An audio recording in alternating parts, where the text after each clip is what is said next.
libur Ibu Bapak, pada hari ini izinkan saya sebagai peserta guru penggerak, pendidikan guru penggerak untuk mengimbaskan sebuah materi dari pendidikan guru penggerak, yaitu materi tentang budaya positif. Budaya positif ini penting diterapkan di sekolah kita.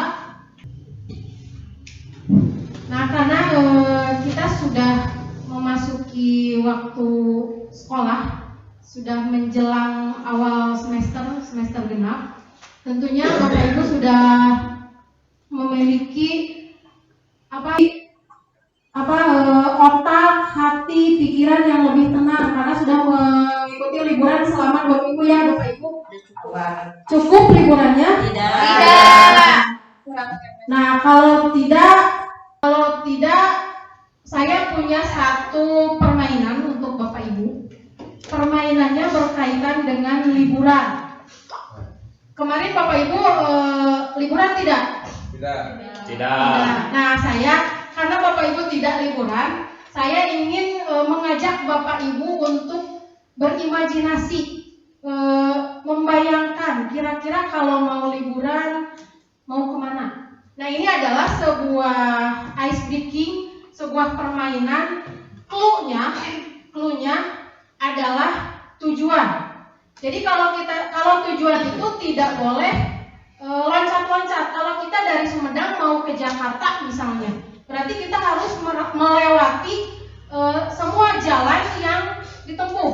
Kita tidak bisa dari Sumedang langsung berada di Bandung, tetapi tetap harus melewati jalan satu persatu. Jadi harus mengikuti proses. Jadi cluenya adalah tujuan. Berarti kalau kita ingin memperoleh tujuan yang kita inginkan, maka kita harus mengikuti prosesnya dengan berurutan.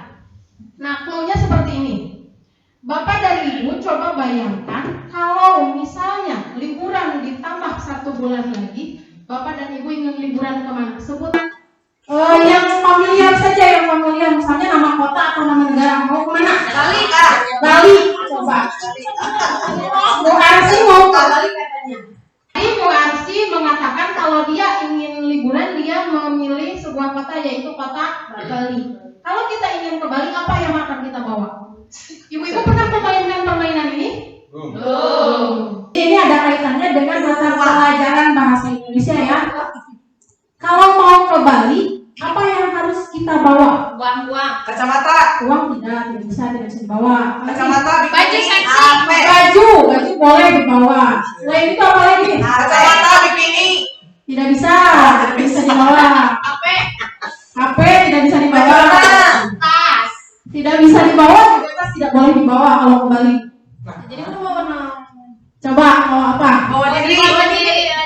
Bawa diri juga tidak bisa. Bawa baju. Balunya, Bu Arsi mau pergi ke Bali. Ke Bali, tadi sudah saya katakan di depan bahwa untuk mencapai sebuah tujuan harus berurutan. Kalau ke Bali, kita harus bawa apa? Tadi Bu Arsi bilang bawa baju. Selain baju apa lagi? Tiket. Tidak bisa dibawa, tiket harus berurutan. Setelah kita bawa baju, bawa apa lagi? Bawa kaki. Tidak bisa dibawa.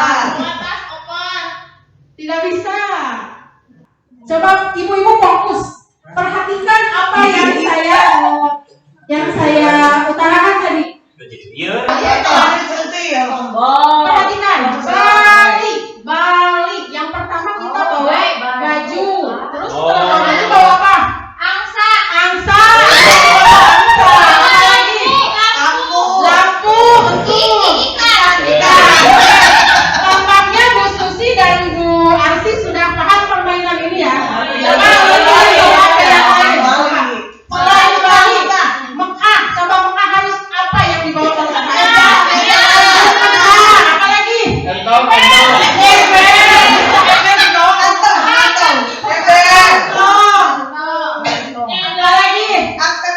Aksesoris, betul, pinter. Bu Yani coba Kado. Nah, paham ya permainannya? Nah, berarti Bapak dan Ibu sudah fokus. Nah, Ibu-ibu begini ya. Di dalam budaya positif, kita ada ada sesuatu yang harus kita persiapkan. Tentunya bukan dipersiapkan dari luar, tapi harus hadir dari dalam diri kita pribadi. Saya punya sebuah cerita tentang seorang petani yang memiliki ember bocor. Sudah pernah mendengar cerita itu? Belum. Nah, ceritanya seperti ini. Ada seorang petani yang memiliki sebuah rumah di tengah-tengah perkebunan yang jauh dari pusat air atau jauh dari mata air. Setiap hari si petani itu mengambil air dengan kalau di Sunda itu nanggung. Jadi dua buah ember dia bawa dengan cara dibawa secara bersamaan menggunakan kayu. Nah, ember itu pada suatu hari, ember belakang dari si petani itu bocor. Setiap hari dia mengambil air, tetapi air yang dia peroleh dari ember belakangnya itu hanya setengahnya saja. Berarti perjalanan dari mata air ke lahan pertaniannya yang jauh itu menghabiskan setengah ember air yang dia bawa dari mata air. Jadi hasilnya tidak maksimal. Nah, setiap hari seperti itu saja. Padahal dia tahu kalau embernya bocor. Anaknya memperhatikan. Kemudian pada suatu hari anaknya berkata kepada ayahnya, "Ya, kenapa kok itu embernya bocor? Tidak diganti, kan sia-sia dong. Ayah mengambil air dari mata air yang begitu jauh, tetapi air yang diperoleh sedikit karena terbuang di tengah jalan." Nah, dari sana kita dapat membayangkan kalau kita mengambil sesuatu sudah susah payah, tapi hasil yang kita peroleh hanya sedikit, tidak sesuai dengan keinginan kita. Apa perasaan kita kira-kira? Kecewa ya. Nah, ketika anaknya bertanya, si petani, si ayahnya hanya tersenyum. Dia tersenyum, tidak apa-apa. Tanpa kamu tahu, ayah sudah menebar benih cabai, benih sawi, benih tomat dan lain sebagainya di sepanjang perjalanan. Sehingga ketika air bocor itu mengalir, menetes di tiap perjalanannya, dia akan menyirami benih-benih yang sudah ayah tabur. Nah, beberapa bulan lagi kita akan panen cabai, sawi, tomat, dan lain-lain sesuai dengan benih yang ayah tabur.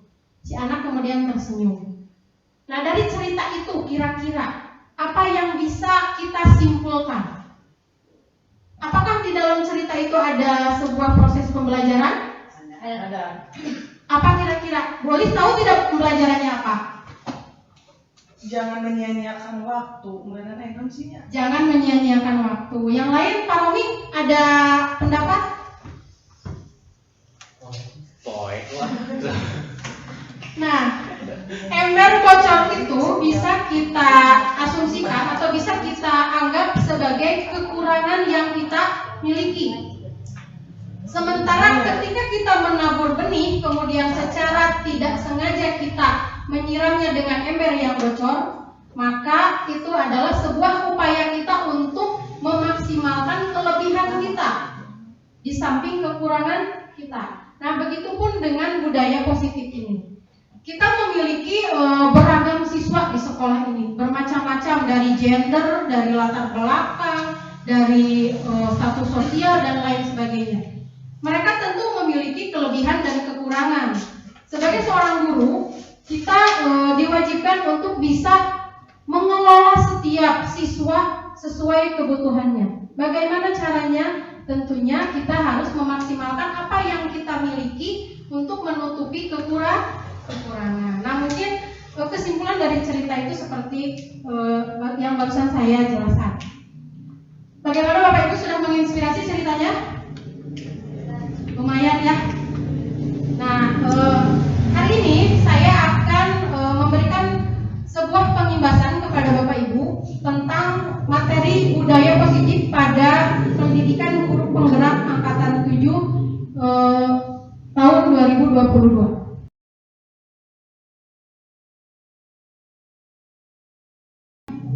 Budaya yang merupakan bentuk jamak dari budi yang memiliki arti budi atau akal. Sedangkan bahasa Inggris. Nah, di sini ada guru bahasa Inggris. Dalam bahasa Inggris budaya itu berasal dari kata culture, gitu ya, betul. Nah, culture itu berasal dari bahasa Latin colore, yang memiliki arti mengolah atau mengerjakan. Budaya merupakan pola atau cara hidup.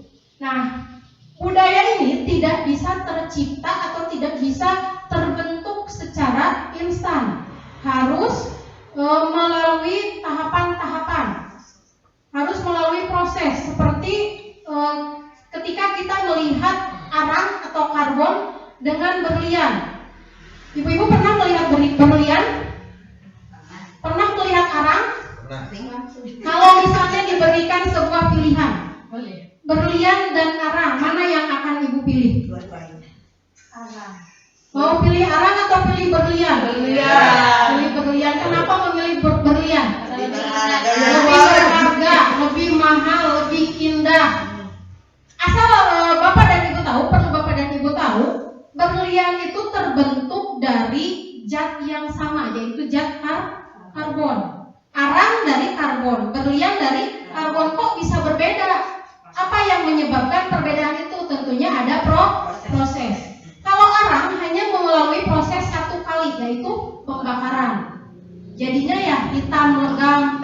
Kadang orang memandang arang itu sebelah mata, bukan barang yang berharga. Sementara berlian melalui proses yang macam-macam, menyakitkan. Berlian itu diproses dari bahan yang sama, melalui proses pemanasan, pendinginan yang benar-benar ekstrim.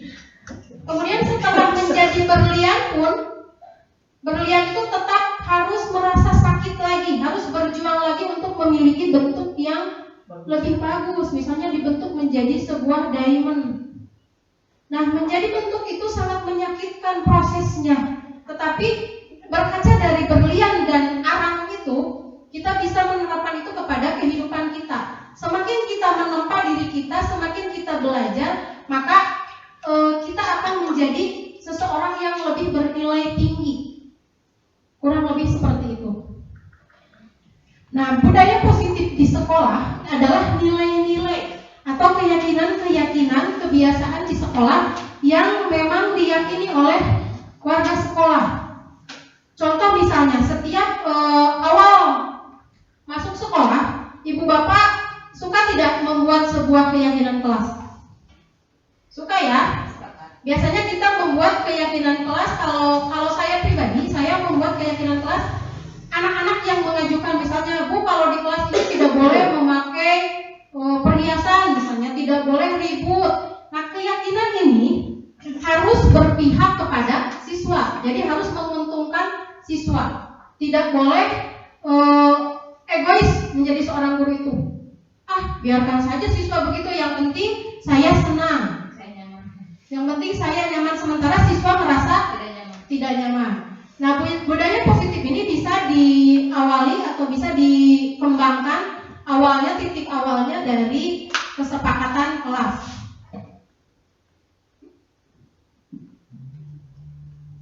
Nah, budaya positif ini adalah perubahan paradigma atau perubahan pola pikir. Jadi budaya positif ini bisa terwujud ketika kita mengubah pola pikir kita. Sebagai seorang guru, budaya positif itu tidak bisa kita tekankan harus dipatuhi oleh siswa. Misalnya kita membuat peraturan, siswa harus begini, sementara kita tidak. Jadi tetap intinya budaya positif itu diawali dari diri kita sendiri. Nah, yang akan kita bahas di sini ada beberapa. Coba kembali Bu Osi. Ada beberapa materi, yaitu teori kontrol, keyakinan, hukuman dan penghargaan, posisi kontrol, disiplin dan 3 motivasi perilaku manusia, kemudian 5 kebutuhan dasar manusia, dan terakhir adalah segitiga restitusi. Nah, budaya positif itu bisa diawali dengan penerapan perilaku disiplin terhadap siswa. Nah, disiplin itu kadang kita salah mengartikan. Disiplin itu bukan berarti kita memaksa ya. Disiplin berasal dari bahasa Latin dis disiplina yang artinya belajar. Makna kata asal ini berkonotasi dengan disiplin, ini dari murid-murid Sokrates dan Plato. Nah, disiplin ini adalah kesadaran yang timbul dari diri pribadi, bukan atas dasar paksaan. Nah, ketika mendengar kata disiplin, apa yang terbayang di benak Bapak dan Ibu? Mengikuti aturan.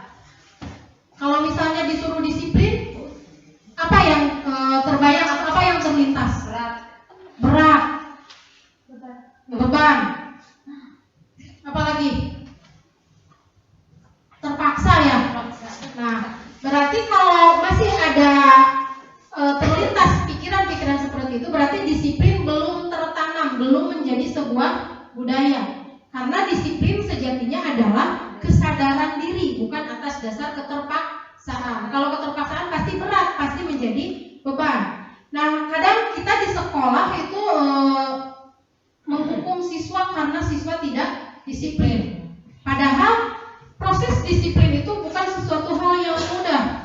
Perlu pembiasaan yang rutin agar siswa memiliki perilaku disiplin. Nah, budaya positif ini didasari oleh 3 motivasi perilaku manusia. Jadi manusia berperilaku itu didasari kepada 3 buah motivasi atau tujuan. Yang pertama, manusia berperilaku atau melakukan sesuatu itu karena ingin menghindari ketidaknyamanan atau hukuman. Yang kedua, untuk mendapatkan imbalan atau penghargaan dari orang lain. Dan yang ketiga, untuk menjadi orang yang mereka inginkan dan menghargai diri sendiri dengan nilai-nilai yang mereka percaya. Nah, ini seringkali terjadi dalam kehidupan kita sehari-hari. Banyak kita temui kasus-kasusnya. Misalnya untuk kasus yang pertama, orang berperilaku karena ingin menghindari hukuman atau ketidaknyamanan. Misalnya, ketika ada sebuah poin di tata tertib, siswa harus datang 15 menit sebelum pembelajaran dimulai. Karena ada proses hukuman, misalnya kalau tidak masuk kelas terlambat, maka siswa itu akan dihukum oleh gurunya. Misalnya lari keliling lapangan atau berdiri di depan kelas, itu kan sebuah hukuman. Nah, kalau anak ingin menghindari hukuman, maka dia akan berperilaku. Berperilaku apa? Mematuhi aturan, dia datang tepat waktu. Tetapi motivasinya bukan datang dari dirinya pribadi, tetapi karena dia takut dihukum. Seperti kalau kita sholat, kita takut dimarahi orang tua. Jadi bukan keinginan beribadah kalau sholat seperti itu. Nah, itu motivasi yang pertama. Kemudian motivasi yang kedua, untuk mendapatkan imbalan atau penghargaan dari orang lain. Ini biasanya terjadi ketika kita memberikan sebuah hadiah. Nah, saya yakin ibu dan bapak di sini sudah memiliki buah hati di rumah ya. Kita sering menanamkan anak agar berperilaku di poin 2 ini. Coba kalau kamu juara 1 nanti ibu belikan sepeda misalnya. Kalau kamu menjadi juara 1 nanti ibu ajak jalan-jalan ke Eropa misalnya. Nah, itu anak akan berperilaku untuk mendapatkan imbalan atau penghargaan. Misalnya sering kali terjadi di kelas ya, di lingkungan sekolah kita, saya juga pernah menemukan anak yang kurang kognitifnya, kemudian dia dikucilkan karena dia memiliki keterbatasan.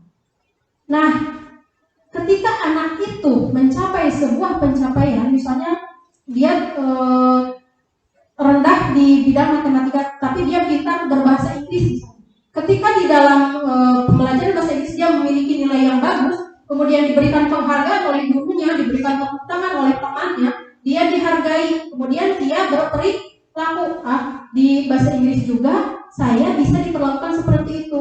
Nanti pelajaran matematika saya mau belajar. Jadi keinginan dia belajar matematika bukan keinginan dirinya, tapi keinginan untuk dihargai. Atau dalam lomba misalnya, karena ingin mendapatkan hadiah atau imbalan. Bahkan saya sendiri di kelas sering seperti itu.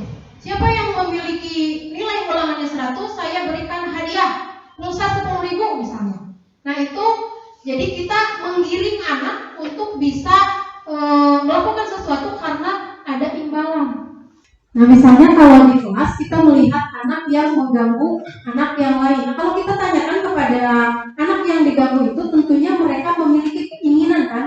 Keinginan apa? Keinginan untuk bisa belajar dengan nyaman misalnya. Keinginan untuk damai karena tidak diganggu temannya.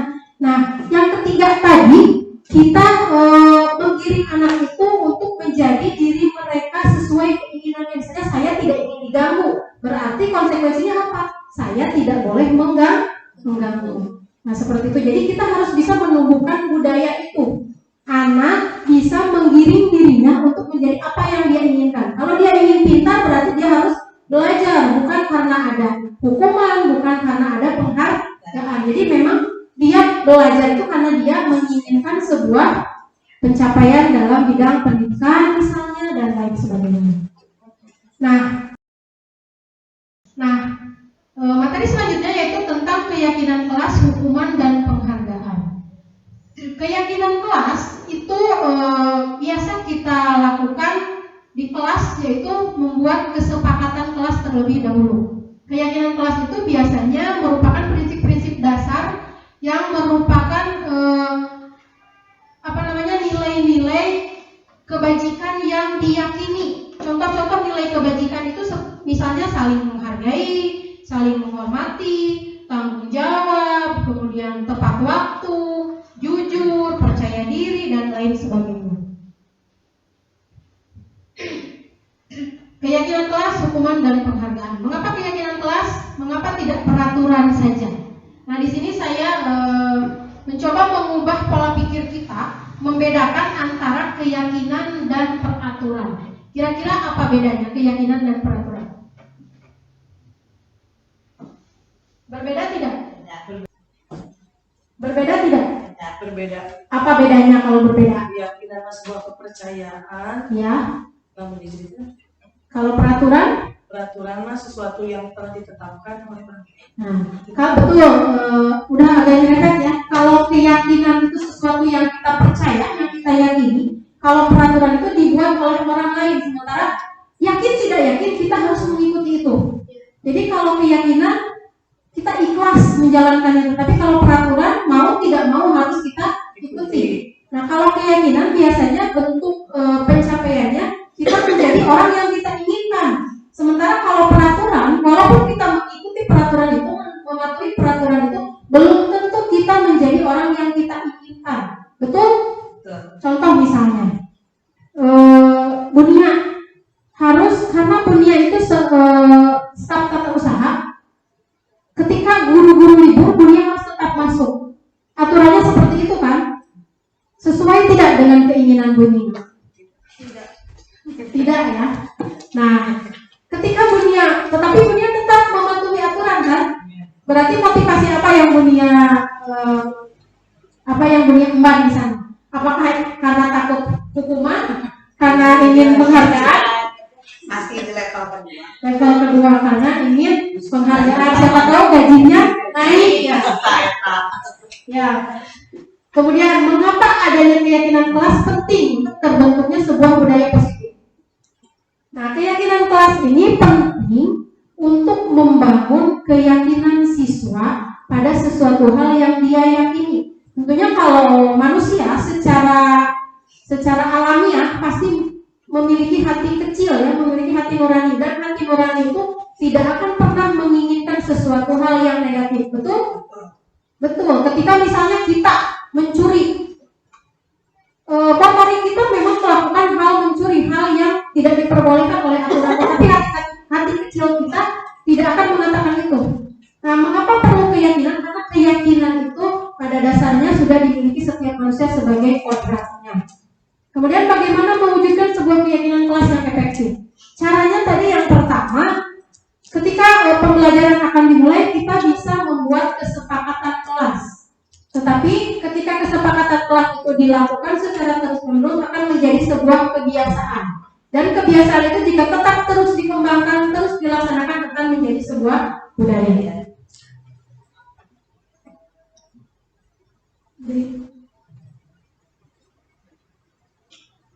Nah, konsep hukuman. Hukuman itu bersifat tidak terencana. Betul tidak? Betul. Hukuman biasanya bersifat memaksa dan hanya diputuskan oleh sebelah pihak. Hukuman yang kita kenal saja, misalnya hukuman di pengadilan, ketika seorang terdakwa melakukan sebuah kesalahan, maka yang berhak memutuskan adalah hakim, bukan berunding dengan terdakwa, tapi diputuskan karena adanya sebuah aturan. Nah, hukuman itu bisa diberikan berupa fisik, verbal maupun sosial. Yang berupa fisik misalnya kalau anak terlambat sekolah, kalau di sekolah push up misalnya, atau lari keliling lapangan, tentunya itu akan sangat merugikan. Atau hukuman verbal, seperti apa hukuman verbal? Kita memarahi anak dengan kata-kata kasar, atau hukuman sosial, dia dikucilkan misalnya oleh temannya, atau kita tidak memperdulikan anak yang memiliki kesalahan. Nah, disiplin dengan bentuk sanksi atau konsekuensi sudah terencana atau sudah disepakati. Jadi kalau konsekuensi dan sanksi itu kebalikan dari hukuman. Kalau konsekuensi dan sanksi awalnya dari peraturan kelas tadi. Peraturan kelas tadi jika kita sudah meyakininya, sudah membuatnya di dalam kelas, maka akan terbentuk sebuah sanksi atau sebuah konsekuensi. Karena otomatis kalau kita membuat aturan pasti ada sanksinya. Misalnya kalau kita mengganggu teman di sekolah, di kelas misalnya, maka anak kita harus keluar kelas. Nah, ketika suatu hari ada anak yang seperti itu, kita tinggal menanyakan, kalau kamu mengganggu teman kamu, konsekuensinya apa? Saya harus keluar, silakan keluar. Nah, itu sanksi dan konsekuensi. Jadi antara hukuman dan sanksi atau konsekuensi adalah sesuatu hal yang berbeda. Kalau hukuman bisa dengan apa saja, bisa dengan fisik, verbal. Jadi kondisional kalau hukuman. Kalau misalnya kita sedang berada di air, misalnya hukumannya berenang. Kalau kita berada di udara, kan kita tidak bisa berenang. Jadi kondisional. Berbeda dengan sanksi dan konsekuensi. Lanjut.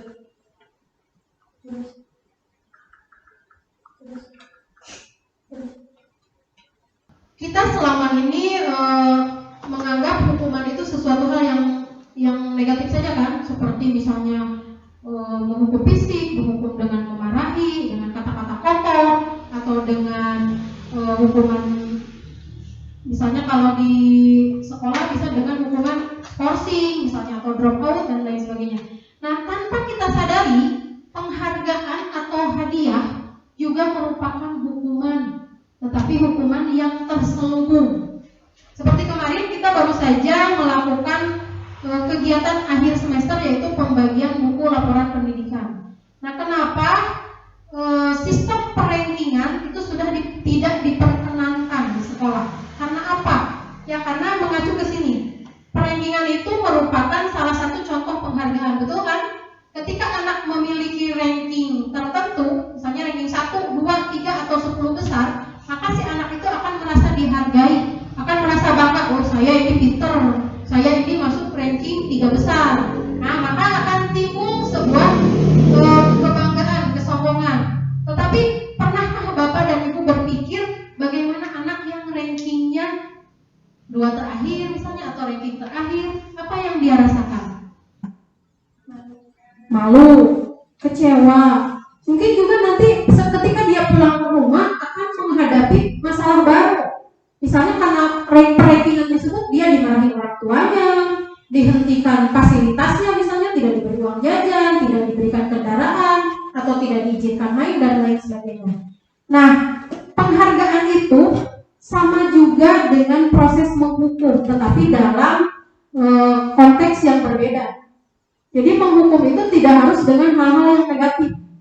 Makanya perankingan atau penghargaan dan hadiah-hadiah itu tidak diperkenankan, diberikan atau diterapkan di sekolah. Karena apa? Karena akan menghukum anak secara pelan-pelan. Jadi penumbuhan budaya positif dalam diri pribadi anak tidak menggunakan motivasi yang ketiga tadi, tapi menggunakan motivasi yang pertama dan kedua. Makanya perankingan dianggap tidak ada. Jadi semua anak itu memiliki kemampuan yang hebat.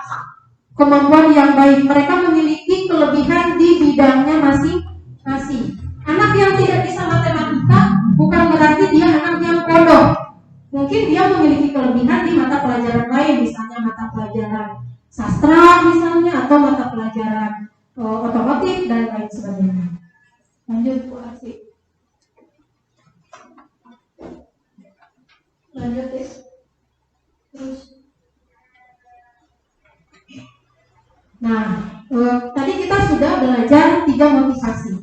Motivasi yang dilakukan oleh setiap manusia itu didasari kepada 5 kebutuhan dasar manusia. Seperti itu ya, tapi kebutuhan manusia secara mendasar, yaitu terdiri dari 5. Setiap manusia memiliki 5 kebutuhan dasar. Yang pertama, kebutuhan bertahan hidup. Kemudian yang kedua, kebutuhan cinta dan kasih sayang. Yang ketiga, kebutuhan penguasaan atau kebutuhan pengakuan atas kemampuan. Yang keempat, kebutuhan kebebasan atau kebutuhan akan pilihan. Yang kelima, kebutuhan akan kesenangan atau kebutuhan untuk merasa senang. Kebutuhan untuk bertahan hidup kita lakukan setiap detik, bahkan ya setiap hari, setiap detik, setiap minggu. Contohnya apa? Kebutuhan bertahan hidup, makan. Bahkan ada kebutuhan bertahan hidup yang tidak kita sadari apa? Bernapas. Ketika kita berada di ruangan yang hampa udara, maka kita akan sekuat tenaga keluar dari ruangan itu karena kita butuh bertahan hidup, butuh udara. Nah, maka dari 5 kebutuhan dasar manusia ini akan mempengaruhi tingkah laku manusia.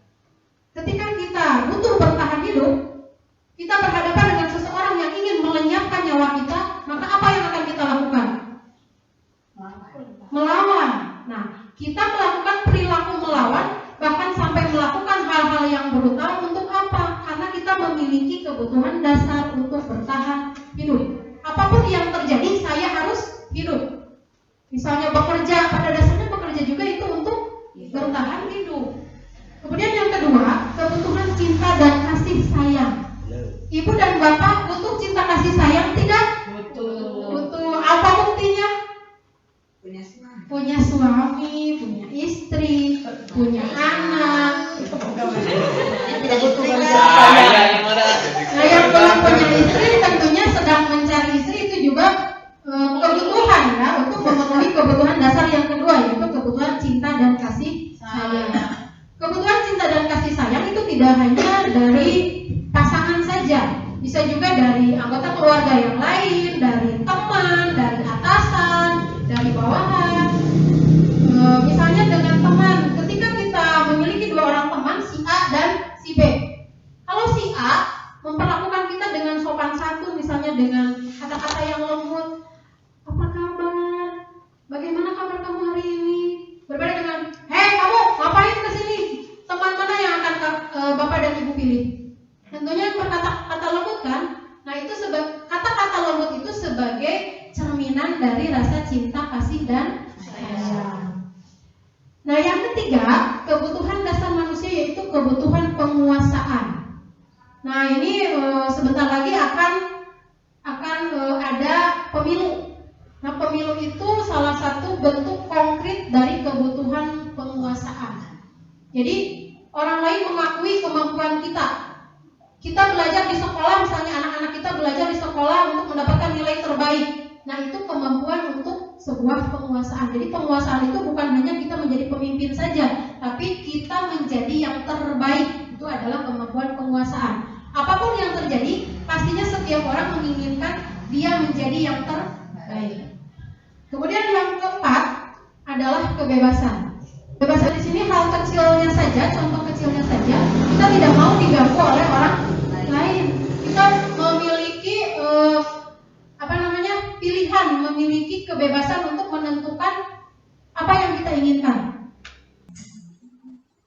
Kebutuhan yang kelima yaitu kebutuhan untuk kesenangan. Nah, ini yang tadi di awal tidak kita penuhi ya, tidak terpenuhi oleh kita. Jadi kita masih belum fokus, masih belum siap menghadapi kenyataan karena liburan kita tidak maksimal.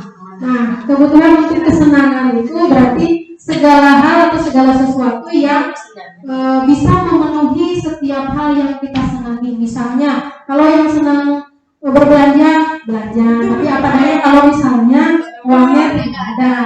Nah, makanya banyak terjadi kriminal pencurian. Karena apa? Karena memenuhi kebutuhan kesenangan, senang belanja, sementara uangnya tidak ada. Jadi dia perilakunya menyimpang. Itu perilaku menyimpang. Itu kebutuhan.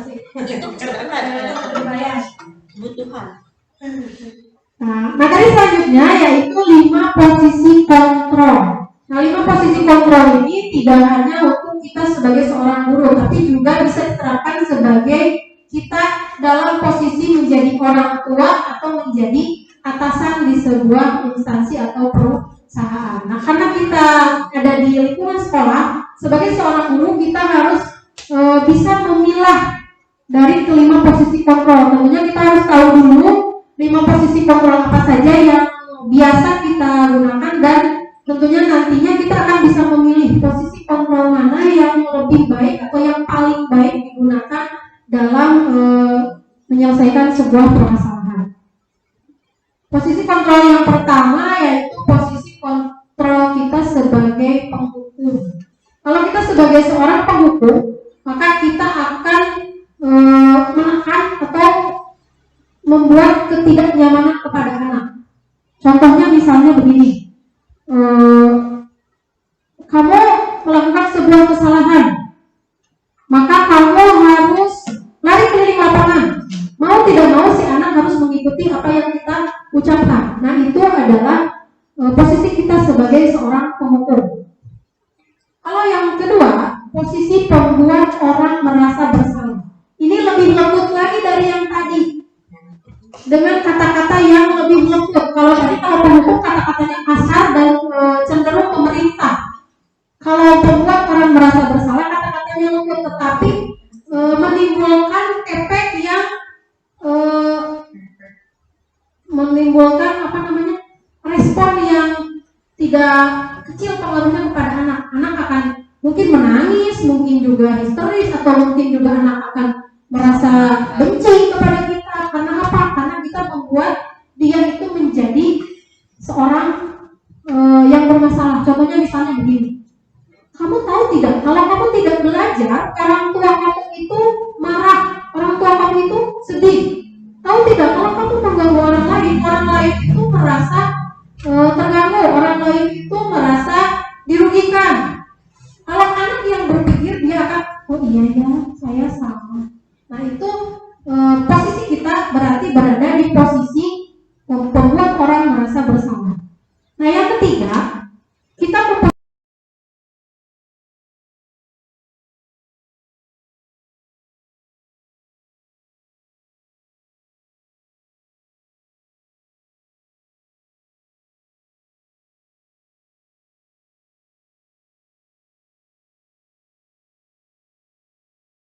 diri sebagai seorang teman. Jadi kita menganggap siswa kita itu teman. Layaknya seorang teman, kita akan menjalin hubungan yang intim kan, yang dekat, menjalin kedekatan dengan anak, misalnya curhat, bercerita, kemudian melalui sebuah interaksi, misalnya makan bersama, bermain bersama, ya bagaimana seorang teman. Misalnya kalau dalam penyelesaian masalah seperti ini, coba ceritakan apa yang membuat kamu menjadi begini. Nah, otomatis anak akan bercerita, menganggap kita ini adalah temannya.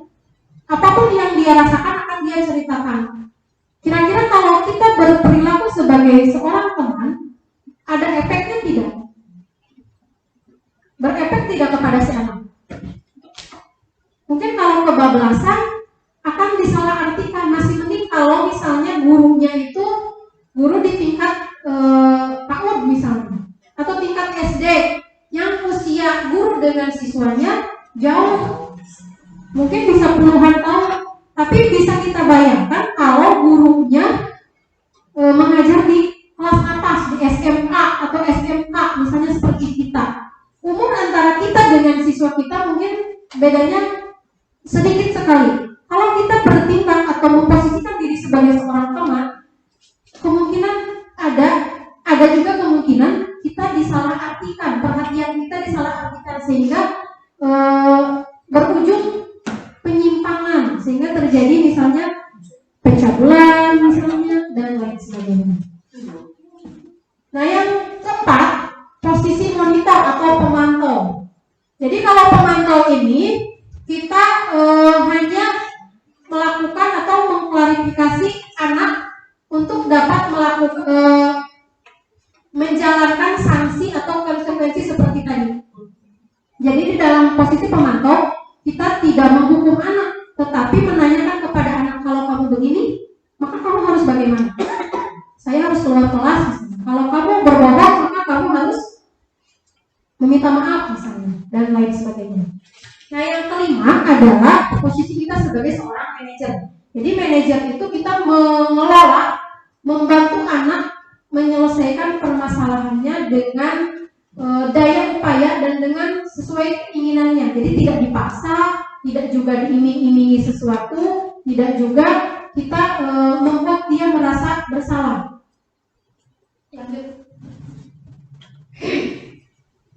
Nah, dalam posisi manajer ini ada sebuah metode penyelesaian masalah, yaitu dengan menggunakan segitiga restitusi. Restitusi itu adalah proses menciptakan kondisi bagi murid untuk memperbaiki kesalahan mereka, sehingga mereka bisa kembali pada kelompok mereka dengan karakter yang lebih kuat. Misalnya kalau ada anak yang berkelahi, ketika anak berkelahi, sebagai seorang guru kita tidak boleh langsung menghukum dia dengan mengeluarkannya dari sekolah misalnya. Tidak boleh juga merasa menjadi seorang teman, oh iya berkelahi itu penting. Tidak begitu. Kalau teman biasanya saling mendukung kan. Kemudian tidak bisa juga kita membuat anak itu merasa bersalah, apalagi menjadi seorang teman mendukung apa yang dia lakukan. Tapi kita harus bisa menjadikan anak tersebut mengelola dirinya agar dia bisa memperbaiki kesalahannya sehingga dia bisa diterima kembali oleh teman-temannya. Contohnya misalnya begini, ketika si anak melakukan sebuah kesalahan berkelahi misalnya, kita tanyakan dulu kepada dia.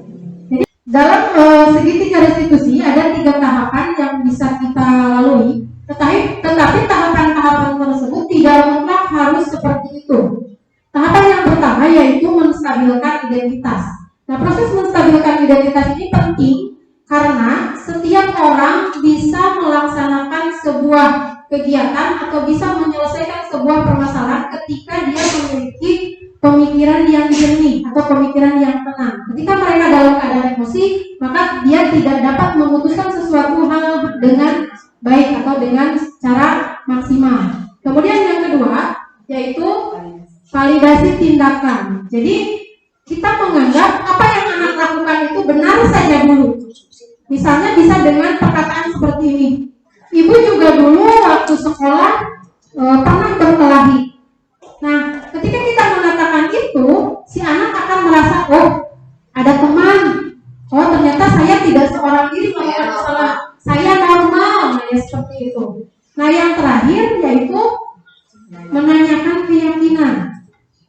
Seorang anak, ketika kita tanyakan keyakinannya, kalau kamu berkelahi, bisa kita juga tanyakan mengapa kamu berkelahi.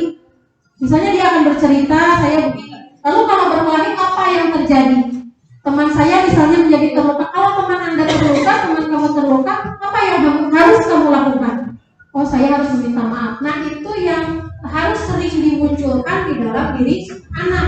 Jadi dia ketika melakukan kesalahan akan mencari solusi sendiri untuk memperbaiki kesalahannya tersebut.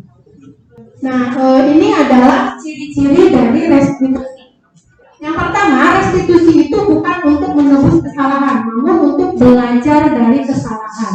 Jadi ketika seorang anak kita perlakukan melalui segitiga restitusi, kesalahannya bukan berarti tidak ada.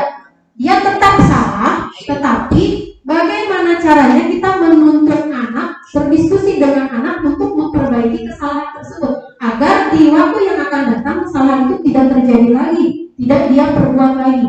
Kemudian yang kedua, restitusi itu untuk memperbaiki hubungan. Jadi dengan restitusi, hubungan kita dengan siswa dengan siswa lain akan menjadi lebih harmonis. Coba misalnya kalau kita menggunakan hukuman, kamu karena berkelahi, kamu saya skors. Siswa dengan siswa tentunya akan saling mengejek. Kasihan kamu diskors, atau itu dia anak yang ya itu. Jadi akan merasa puas kalau yang benci, kalau yang netral ya mungkin biasa saja, tapi akan ada efek terkait dengan hubungan antara warga sekolah. Yang ketiga, restitusi adalah tawaran, bukan paksaan. Jadi kita menawarkan kepada anak, kalau kamu sudah berkelahi misalnya, apa yang ingin kamu lakukan? Misalnya saya ingin meminta maaf, atau misalnya saya ingin berdiskusi dengan teman yang tadi menyelesaikan permasalahan dengan jalan berbicara atau mengobrol dan lain sebagainya. Jadi kita tawarkan kepada anak apa yang akan dia lakukan untuk memperbaiki kesalahannya. Yang keempat, restitusi itu menuntut untuk melihat ke dalam diri.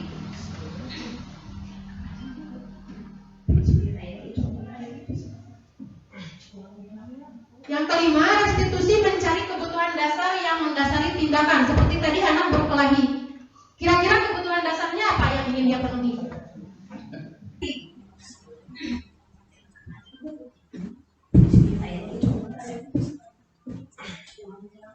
Yang kelima, restitusi mencari kebutuhan dasar yang mendasari tindakan. Seperti tadi anak berkelahi, kira-kira kebutuhan dasarnya apa yang ingin dia penuhi? Ya, kebutuhan dasar penguasaan. Kemudian yang keenam, restitusi ini adalah cara yang paling baik. Betul Ibu-Ibu? Restitusi adalah cara yang paling baik di antara cara-cara yang lain. Betul. Karena melalui restitusi anak tidak merasa ditekan, tidak merasa dipojokkan. Kemudian yang ketujuh, restitusi fokus pada karakter bukan tindakan. Yang kedelapan, restitusi itu menguatkan. Dan yang kesembilan, restitusi fokus pada solusi bukan pada akar masalah. Jadi kita bukan mengorek-ngorek masalahnya seperti apa, tetapi kita fokus pada bagaimana agar masalah itu selesai. Dan yang terakhir, restitusi mengembalikan murid yang berbuat salah pada kelompoknya. Jadi jangan membuat anak itu merasa terkucilkan karena kesalahannya. Jadi biarkan mereka berbaur kembali dengan temannya dengan proses restitusi sehingga dia bisa memperbaiki kesalahannya. Baiklah Bapak Ibu, apa yang sudah saya pelajari pada pembelajaran guru penggerak, pendidikan guru penggerak angkatan 7 tahun 2022 pada modul 1.4 tentang budaya positif, kira-kira pemahaman saya kurang lebih seperti ini. Jadi mulai saat ini marilah kita bersama-sama membangun budaya positif di sekolah kita dengan memulai dari diri kita sendiri sebagai seorang guru. Karena guru itu menurut Ki Hajar Dewantara memiliki 3 posisi, yaitu yang tertuang dalam trilogi pendidikan. Yang pertama Ingarso Sungkulodo, yang kedua Ing Madio Mangunkarso, dan yang ketiga Tuturi Handayani. Di depan sebagai tauladan, di tengah sebagai pemberi motivasi, dan di belakang sebagai pendorong. Nah, baiklah Bapak dan Ibu, pengimbasan modul 1.4 tentang budaya positif saya cukupkan sekian. Mohon maaf apabila ada kesalahan dalam penyampaiannya. Terima kasih kepada Bapak Ibu yang sudah bersedia hadir dan mengikuti kegiatan ini dengan sungguh-sungguh. Wabillahi taufiq wal hidayah. Wassalamualaikum warahmatullahi wabarakatuh.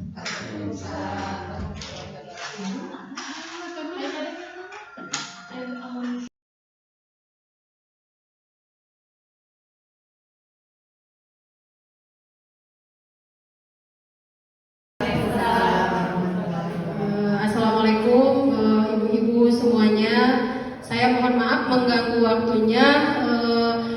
Pada kesempatan kali ini saya akan mensosialisasikan sebuah pengetahuan yang saya peroleh dari program pendidikan guru penggerak angkatan 7, yaitu tentang segitiga restitusi. Nah, mungkin segitiga restitusi ini sudah kita praktikan dalam kegiatan sehari-hari ketika kita menemukan permasalahan yang dihadapi oleh siswa-siswa kita baik dalam proses pembelajaran maupun dalam sosialisasi mereka di lingkungan sekolah atau lingkungan sekitarnya. Nah, untuk segitiga restitusi ini ada lima posisi kontrol kita sebagai seorang guru yang mungkin di antara kelima posisi kontrol itu sering kita lakukan ketika kita menyelesaikan permasalahan siswa. Posisi kontrol yang pertama yaitu posisi kontrol guru sebagai seorang penghukum. Nah, posisi kontrol sebagai seorang penghukum itu kita sebagai guru menghukum siswa dengan hal-hal yang memang tidak ada kaitannya dengan kemajuan siswa di masa yang akan datang. Misalnya seperti ini, ketika siswa terlambat datang ke dalam kelas, seorang guru menyuruh siswa untuk coba push up 10 kali. Nah, itu posisi menghukum. Jadi hukuman itu biasanya bersifat konsekuensi fisik. Jadi siswa dituntut untuk melakukan sesuatu yang ada pergerakan fisik tetapi tidak ada kaitannya dengan apa yang dia lakukan saat itu. Kalau anak terlambat, ada kaitannya tidak dengan push up, dengan squat jump atau lari keliling lapangan, tidak ada kan? Nah, terus posisi penghukum juga membuat siswa itu menderita trauma mental. Entah itu mereka merasa benci kepada kita atau mereka merasa dipermalukan di depan teman-temannya. Pokoknya posisi menghukum itu adalah menghukum siswa di depan teman-temannya tanpa ada kaitan antara kesalahan dengan konsekuensi yang diperoleh oleh siswa. Yang kedua, kita bertindak sebagai si pembuat merasa bersalah. Nah, mungkin itu sering sekali, bahkan saya sendiri sering melakukan hal seperti itu. Jadi kita berbicara lemah lembut kepada anak, tetapi si anak merasa, oh iya ya, misalnya begini, tahu tidak sih kalian kalau perbuatan kalian ini membuat orang lain merasa sedih? Tahu tidak kalian kalau perbuatan kalian ini merugikan? Tahu tidak kalau orang tua kalian akan sedih kalau melihat kamu terlambat, kalau melihat kamu bolos, seperti itu. Itu posisi merasa bersalah. Jadi kita melontarkan perkataan-perkataan, pertanyaan-pertanyaan kepada siswa yang membuat siswa itu merasa bersalah, merasa melakukan kesalahan. Kemudian posisi kontrol yang ketiga, kita berada di posisi sebagai seorang teman. Kita diajak curhat oleh siswa, selfie bareng, punya permasalahan, kita sharing bersama siswa bagaimana layaknya kita sebagai seorang teman antara guru dan siswa. Jadi tidak ada jarak, yang mana guru, yang mana siswa. Hanya kadang akibatnya kalau kita berada di posisi kontrol seorang teman, siswa mungkin menjadi enak berbicara dengan kita, meluapkan semua permasalahannya, tetapi pada suatu titik siswa akan berbuat sesuatu yang memang tidak selayaknya dilakukan oleh seorang siswa kepada seorang guru. Misalnya mereka melontarkan perkataan-perkataan yang tidak pantas. Mas bro, misalnya, dimana ke guru yang memang tidak pantas. Jadi posisi guru yang dihormati, digugu dan ditiru itu tidak ada di dalam posisi kontrol teman. Nah, yang ketiga, yang keempat, posisi kontrol sebagai pemantau. Jadi ketika menyelesaikan masalah, seorang guru itu hanya memantau, melihat bagaimana siswa itu menyelesaikan permasalahannya sendiri tanpa memberikan solusi atau tanpa menyarankan anak itu untuk melakukan sesuatu. Nah, yang terakhir, yang menurut saya ini lebih paling manusiawi dalam penyelesaian masalah siswa, yaitu pada segitiga restitusi. Proses restitusi ini dibagi menjadi 3 tahapan. Yang pertama ada tahapan menstabilkan identitas, kemudian tahapan validasi tindakan yang salah, dan yang ketiga menanyakan keyakinan. Seperti yang sudah kita biasa lakukan pada awal pembelajaran, biasanya kita dengan siswa itu membuat sebuah kesepakatan kelas, kan? Mungkin ibu-ibu juga melakukan hal yang sama. Misalnya begini, kontrak belajar, betul. Nah, kalau kontrak belajar itu kan kita memberikan sebuah kesepakatan kepada siswa, pembelajaran kita itu mau seperti apa. Misalnya, Bu, boleh dong kalau dalam pembelajaran kita menggunakan HP misalnya. Nah, itu tergantung kepada kesepakatan kelasnya, atau boleh membawa minum ke kelas. Nah, asal di satu kelas itu sepakat, maka itu dijadikan sebagai kesepakatan kelas. Kesepakatan kelas itu akan menjadi sebuah keyakinan kelas jika sudah dilaksanakan dan tertanam kuat di dalam pikiran anak-anak. Contoh misalnya, kita di sekolah atau ketika pembelajaran kita tidak boleh mengganggu teman lain. Berarti keyakinannya kita tidak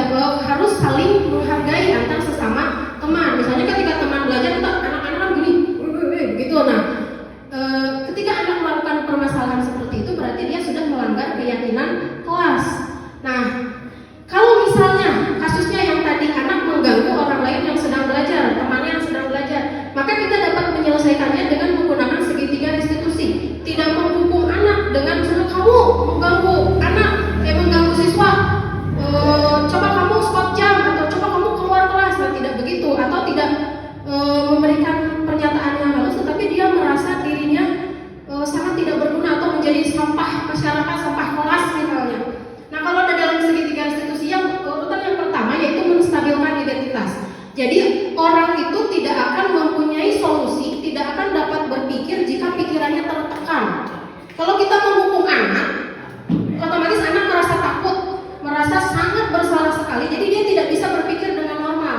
Sementara orang itu bisa berpikir dengan normal ketika keadaan otak, hati, dan pikirannya itu dalam keadaan yang stabil. Makanya di dalam segitiga restitusi kita harus menstabilkan dulu identitasnya. Kalau misalnya si anak mengganggu teman yang lain, kita stabilkan dulu, redam dulu emosinya, jangan sampai dia merasa dia dipanggil atau dia diajak berbicara itu karena dia punya kesalahan. Tapi stabilkan dulu. Cara menstabilkannya boleh dengan bermacam-macam, misalnya dengan mengusap, atau kalau dalam anak siswa yang kecil kan bisa dengan sentuhan tubuh ya. Kalau anaknya sudah dewasa seperti kita, mungkin bisa dengan perkataan, coba sini, tahu tidak ibu memanggil kamu ke sini kenapa? Tahu tidak kalau tadi kamu itu sudah membuat sebuah kesalahan, misalnya, tahu bu apa kesalahan yang kamu buat? Jadi biarkan dia tenang dulu, redam dulu emosinya, jangan terlalu meluap-luap. Kemudian setelah terlihat emosinya stabil, kita validasi tindakan yang salah. Artinya validasi tindakan yang salah itu kita benarkan dulu kesalahan dia. Apapun kesalahannya kita anggap itu benar, atau beri penguatan kepada mereka, kepada anak yang bermasalah tersebut, seolah-olah apa yang dia lakukan itu benar sebelum dia mengetahui kesalahannya di mana. Misalnya anak yang berkelahi, ibu tahu kamu berkelahi karena kamu ingin memperjuangkan kehormatan kamu, misalnya. Ibu tahu kamu berkelahi karena kamu merasa terganggu, misalnya. Ibu tahu kamu juga normal sebagai manusia merasa tidak senang kalau kamu diganggu, misalnya. Nah, itu adalah namanya validasi tindakan. Jadi seolah-olah tindakan itu benar, dibenarkan dulu. Nah, setelah itu anak akan bercerita ketika tersentuh hatinya, karena kita seolah-olah mendukung anak tersebut melakukan kesalahan. Anak tersentuh hatinya, kemudian dia akan membicarakan atau sharing atau mengungkapkan semua unek-unek, mengungkapkan semua masalah, alasan dan lain sebagainya. Atau di validasi tindakan juga kita bisa menanyakan alasannya kenapa kamu tadi tidak mengerjakan tugas. Nah, itu validasi tindakan. Maaf bu, saya ketiduran. Ibu juga pernah dulu melakukan hal yang sama seperti kamu. Nah, seolah-olah itu kayak batur. Ibu juga pernah begitu. Saya gak salah-salah amat, misalnya gitu. Nah, kalau anak sudah mau berbicara alasannya kenapa, baru kita menanyakan keyakinan. Misalnya anak yang berkelahi, kamu tahu kan kalau mengganggu orang lain itu salah? Iya bu, misalnya. Saya tahu kalau mengganggu orang lain itu sangat tidak dibenarkan oleh. Kamu tahu kan keyakinan kelas kita apa? Kita bisa mengungkap kembali, kilas balik ke pertemuan awal bahwa kita keyakinan apa yang sudah kita buat berkaitan dengan kesalahan yang sudah anak-anak perbuat. Nah, dari sana kita berikan kesempatan kepada anak tersebut untuk bisa mencari sendiri solusinya bagaimana menyelesaikan permasalahan. Misalnya, ya baik bu, nanti kalau main game misalnya atau kalau nonton televisi tidak akan terlalu malam, jadi bisa tidur lebih awal agar tidak kesiangan. Kalau misalnya anak tidak bisa mencari solusi sendiri, kita bisa mengarahkan bagaimana kalau kamu begini. Nah, kalau anaknya setuju mungkin bisa dilakukan, kalau tidak setuju pun kita bisa mencari solusinya bersama dengan anak tersebut. Jadi intinya dalam segitiga restitusi ini menyelesaikan sebuah permasalahan bersama anak didik kita tanpa mendikte, tanpa membuat anak itu merasa bersalah dan merasa terhukum. Tetapi kita berbicara baik-baik agar solusinya didapat dengan dipikirkan oleh kepala yang dingin. Jadi solusi yang kita peroleh adalah solusi yang terbaik. Mungkin itu ibu-ibu yang bisa saya sharing kepada ibu-ibu hasil dari pendidikan guru penggerak. Kak, mungkin dari ibu ada pertanyaan, boleh? Ada? Ada dua nih yang buat. Ya, gimana Bu Susi? Ada 5 kontrol positif dulu dalam Iya. kegiatan pembelajaran. Yang pertama kan sebagai penghukum ya, yang Iya. jelas kalau dari segitiga berarti itu yang tidak boleh kita lalui sama sekali. Yang kedua mohon penjelasan ulang. Yang kedua sebagai membuat merasa bersalah. Nah, posisi kontrol yang sebagai pembuat merasa bersalah, setahu saya berdasarkan hasil pendidikan kemarin, jadi si pembuat merasa bersalah itu kita menghukum anak secara tidak langsung. Kalau kontrol menghukum, kita langsung menghukum anak dengan hukuman fisik, misalnya coba Heni push up, coba Heni keliling lapangan karena kamu tidak mengerjakan tugas. Nah, kalau si pembuat merasa bersalah, kita berbicaranya pelan-pelan. Bahkan saya pun sering seperti itu. Kalau ada anak yang bermasalah, misalnya ada anak yang bolos, tahu tidak sih kalau kamu berbuat begini, ibu kamu tuh nangis, bapak kamu tuh sudah bekerja keras untuk membiayai sekolah kamu tidak kasihan pada ibu bapak kamu. Nah, jadi seolah-olah oh iya ya, saya sudah bersalah. Nah, jadi membuat anak itu merasa bersalah. Mungkin begitu Bu Susi. Ya. Ada lagi? Nah, kalau tidak ada, demikian sosialisasi. Oh ya, silahkan. Kasus yang kemarin kita hadapi, kan di situ permasalahannya adalah pertama memang guru melakukan pelanggaran, ya, sehingga terjadi anak apa ya istilahnya, protes. Salah satu anak melakukan protes mewakili teman-temannya. Di situ yang terjadi adalah anak berbohong ketika dia menyampaikan, ketika ditanyakan di tahap mana penanyaan ke si validasi. Ketika validasi dia berbohong, dan itu kemampuan kita untuk melihat kevalidan atas pengakuannya kan harus melalui bukan pengalaman saja tapi ilmu tertentu. Berarti ini ilmu psikologinya harus dapat. Dalam hal ini ketika saya menginterogasi Asepnya, pertama-tama memang saya sudah tangkap dia berbohong. Kenapa bisa terjadi seperti itu? Atas dasar tekanan dari lingkungannya. Nah, bagaimana cara kita agar bisa anak berbicara sebenarnya, agar dia tidak punya kemampuan untuk memutarbalikkan fakta saja. Baik, terima kasih Ibu Kepala. Mungkin ini bukan jawaban ya, tapi saran. Karena kalau jawaban yang pastinya harus seperti apa, saya pun tidak paham betul. Nah, seharusnya ketika si anak berbohong atas sebuah kejadian, harusnya segitiga restitusi ini dilakukan pada saat hari H kejadian. Pada saat terjadi hal pelanggaran yang dilakukan siswa, kemudian seorang guru menarik siswa. Nah, itu guru sudah berada di posisi menghukum. Makanya si anak, tadi sudah saya katakan di awal, si anak mendapatkan tekanan, intimidasi. Makanya orang yang pikirannya tidak jernih, orang yang tidak stabil pikirannya, maka dia akan melakukan hal apapun untuk memenuhi kebutuhan dasarnya. Manusia itu kan memiliki kebutuhan dasar, kebutuhan disayangi, diperhatikan, kebebasan, kesenangan, dan lain sebagainya. Nah, harusnya restitusi itu diberikan pada awal kejadian. Jadi si anak bisa menstabilkan dulu emosinya sehingga dia tidak melakukan segala cara untuk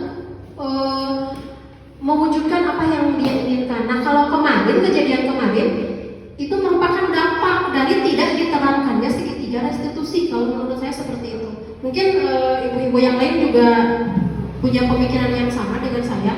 Nah, kalau kemarin cara seorang guru menyelesaikan masalah dengan siswa yang melakukan pelanggaran itu dengan cara sistem menghukum. Nah, akibatnya jadi seperti ini. Demikian sosialisasi saya tentang penerapan segitiga restitusi di lingkungan pendidikan, khususnya sekolah kita di SMK PGRI Tanjung Mendar. Semoga apa yang saya sampaikan dapat bermanfaat bagi kemajuan kita sebagai seorang guru, juga kemajuan sekolah kita, tentunya yang lebih luasnya kemajuan dunia pendidikan di Indonesia. Terima kasih atas waktunya. Wassalamualaikum warahmatullahi wabarakatuh. Bismillahirrahmanirrahim. Assalamualaikum warahmatullahi wabarakatuh. Saya Ines Sukartini, Kepala SMK PGRI Tanjung Mendar. Dalam kesempatan ini saya akan mengapresiasi karena telah dilaksanakannya diseminasi budaya positif yang disampaikan oleh Ibu Lilis. Saya sebagai kepala sekolah sangat mengapresiasi setinggi-tingginya kegiatan tersebut karena melalui kegiatan itu akan tertanam budaya positif dan besar harapan saya akan membawa pengaruh positif bagi seluruh warga sekolah. Mudah-mudahan melalui diseminasi ini terwujud siswa yang memiliki profil belajar Pancasila. Selamat kepada Bu Lilis yang telah berhasil mengikuti pendidikan guru penggerak. Semoga semangatnya untuk bergerak dapat juga ditularkan kepada guru-guru yang lain. Assalamualaikum warahmatullahi wabarakatuh. Assalamualaikum warahmatullahi wabarakatuh. Perkenalkan, saya Susi Sumartini sebagai Wakil Kepala Sekolah Bidang Kesiswaan di SMK PGRI Tanjung Mendar. Hari ini saya akan menyampaikan hasil diseminasi Bu Lilis Nurhayani Saptiadi, yaitu tentang diseminasi budaya positif. Setelah memahami tentang budaya positif, banyak sekali yang kita bisa pahami dan bisa kita manfaatkan dalam kegiatan pembelajaran, terutama di kegiatan awal semester.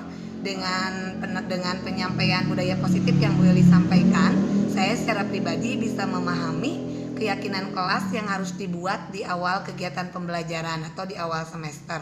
Itu mungkin yang bisa saya sampaikan. Intinya dari diseminasi budaya positif yang Bu Lilis sampaikan, yang paling saya pahami itu adalah perbedaan antara peraturan dan keyakinan. Assalamualaikum warahmatullahi wabarakatuh. Assalamualaikum warahmatullahi wabarakatuh. Perkenalkan, saya Indi Fitriani. Saya adalah guru di SMK PGRI Tanjung Mendar.